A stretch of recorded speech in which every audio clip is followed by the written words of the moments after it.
welcome to another new video about the profit first method. The profit first method is a method that I've been using for managing my business finances for a year now. So I thought I would do this little video because I've honestly found it quite revolutionary. It's great for small businesses. It doesn't matter how much money you've got coming in. It's a great way to know exactly what you've got where finance wise. It stops you overspending on expenses, things you don't need, and it helps you pay yourself a wage, which is a key goal, I'm sure, for many small business owners. So we'll get right into it. If you'd like these kind of tips and you want to hear more, please subscribe to my channel, give this video a thumbs up at the end. And I've also written a blog post about this profit first method, so if reading is more your thing or you just want to read that as well, then the link is in the description along with a bunch of other resources that you may find helpful. So let's crack on. Okay, so what is profit first?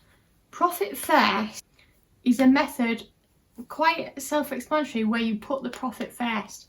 Traditionally, sometimes profit can come last in a business finance model. For example, you'll get your sales come in minus your expenses equals profit.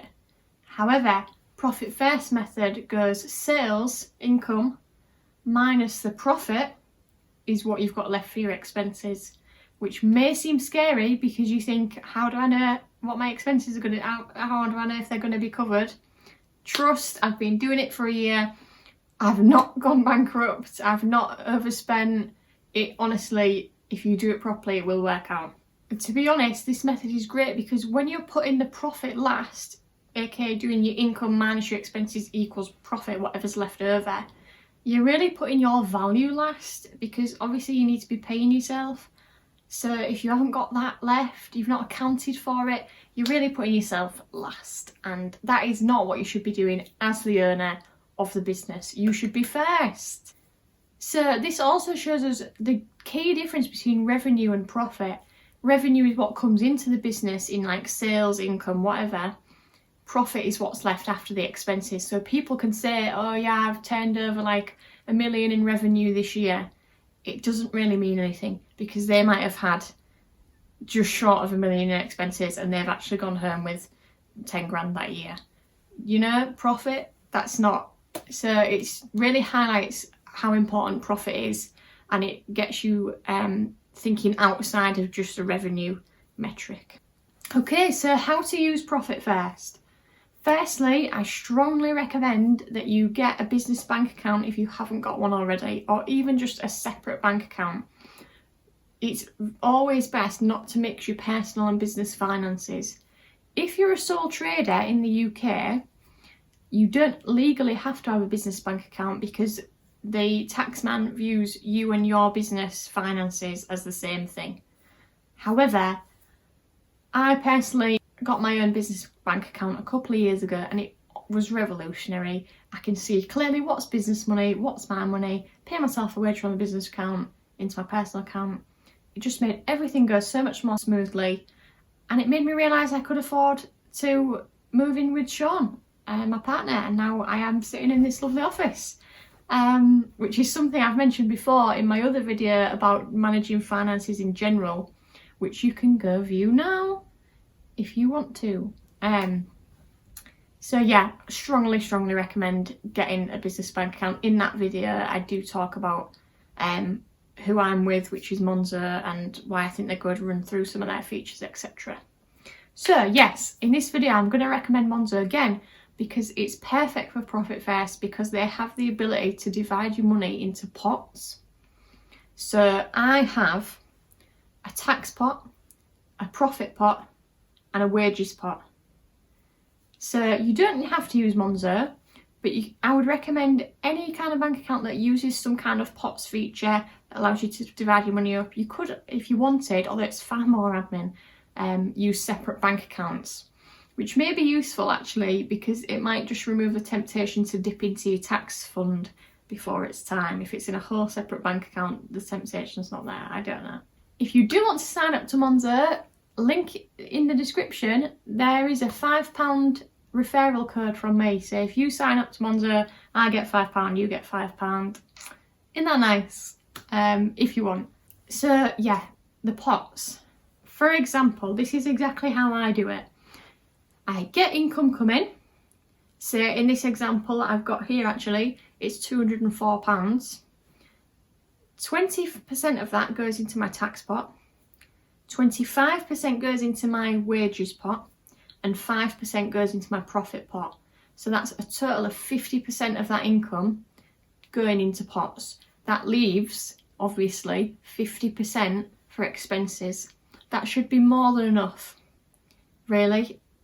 If you've accounted for your recurring expenses, such as like your website, subscriptions, materials that you buy every month, all your recurring costs, and you've factored that into your prices and your rates, then you should have no problem with this. If you've not done that, that's a whole separate thing.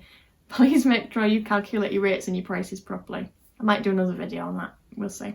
50% left for your expenses. As I said, I've never had a problem doing this, and it means that I've got an amount to pay myself every month.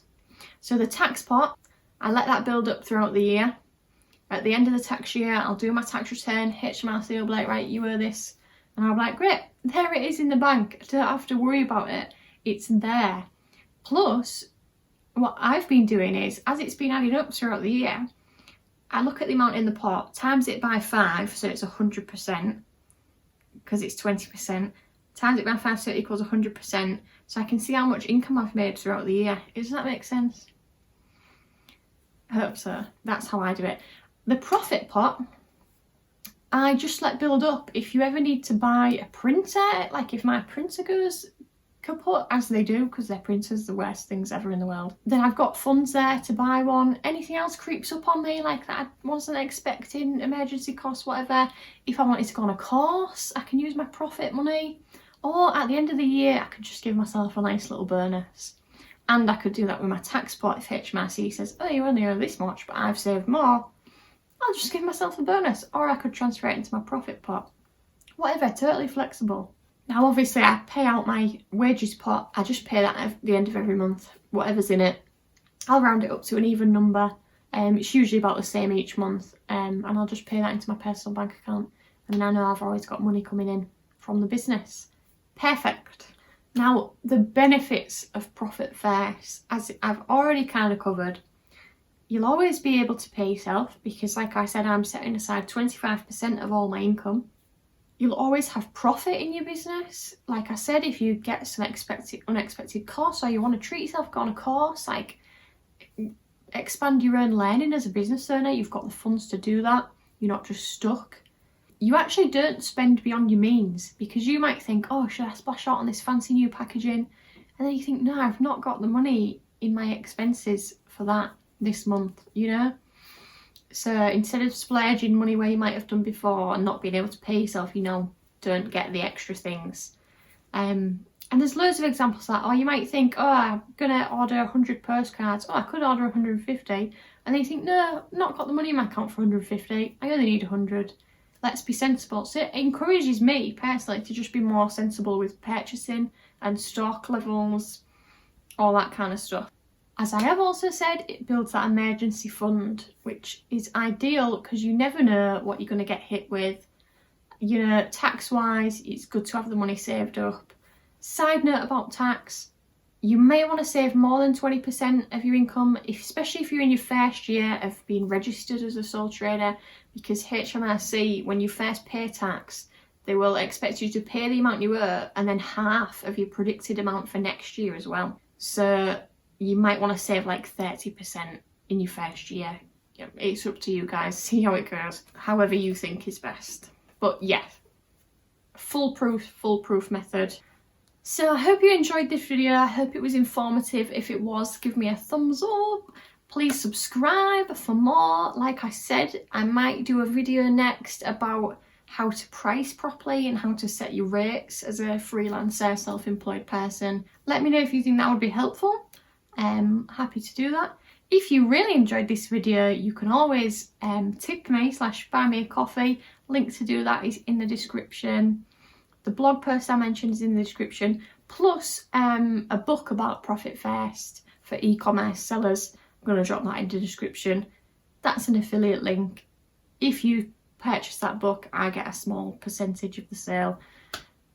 That would be nice. And as I said, my Monzo referral link is also in there, so feel free to use that. And we both get a £5.